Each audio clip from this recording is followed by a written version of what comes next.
Hello everyone, my name is Priyanka and I welcome you all to my session. Let's read a question.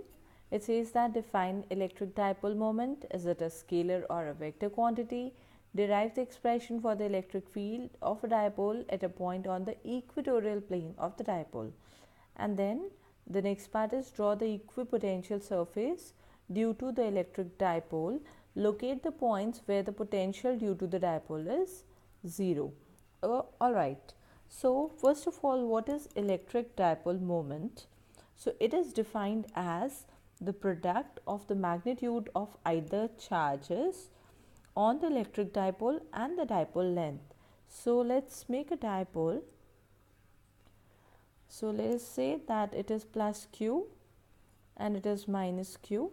The length of the dipole is always given by 2L,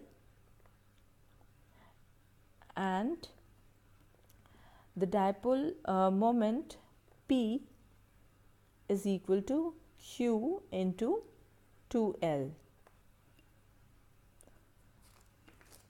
So, it is a vector quantity and P is equal to Q into 2L, that is the magnitude of this dipole moment.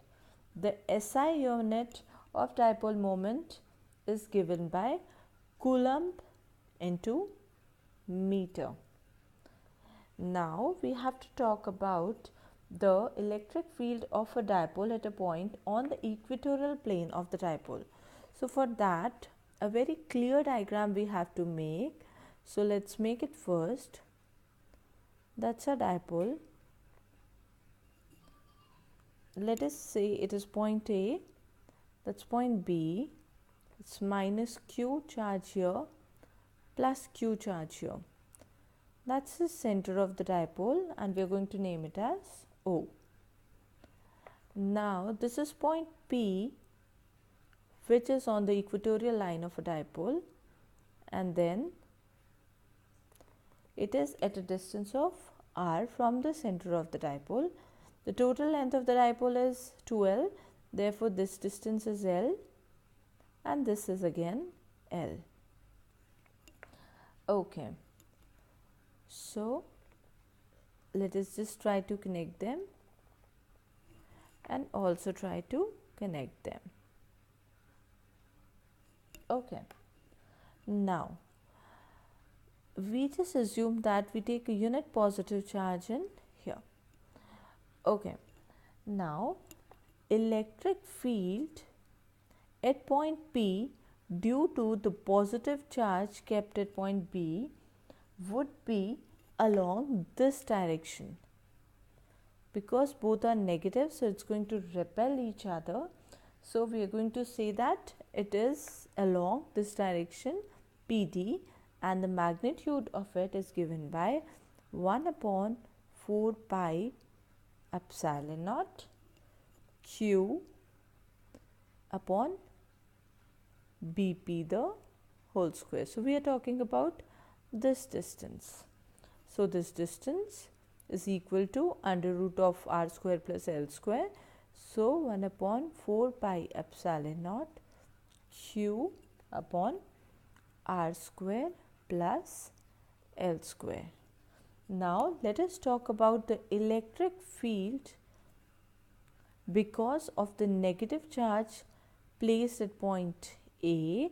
So because here is a positive charge and here is a negative charge, so the electric field would be somewhere in this direction.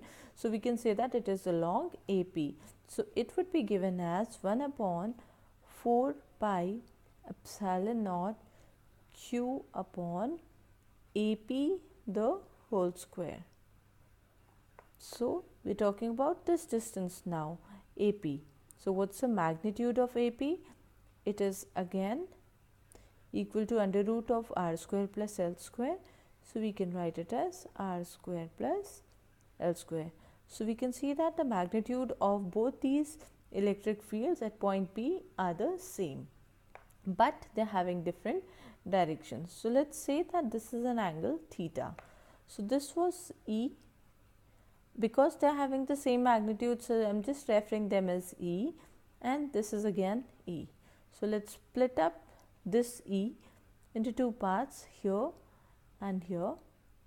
Similarly, this one into two parts, here and here. So this is E sin theta, this is E cos theta. Similarly, this was E cos sin theta and this is E cos theta. So we can say that here the sin theta components are getting cancelled because they are in opposite direction, and the E cos theta components are getting added up because they are in the same direction. So the net E net is equal to 2E cos theta. So just putting in the value that we've just found out, q upon 4 pi epsilon naught. Let's put in the value of cos theta, which is equal to L upon r square plus L square under root. That is, we can just put it as like this. Now we are knowing that q into 2L is equal to P. Therefore, we can write it as P upon 4 pi epsilon naught r square plus L square to the power of 3 by 2. So that's the magnitude of E.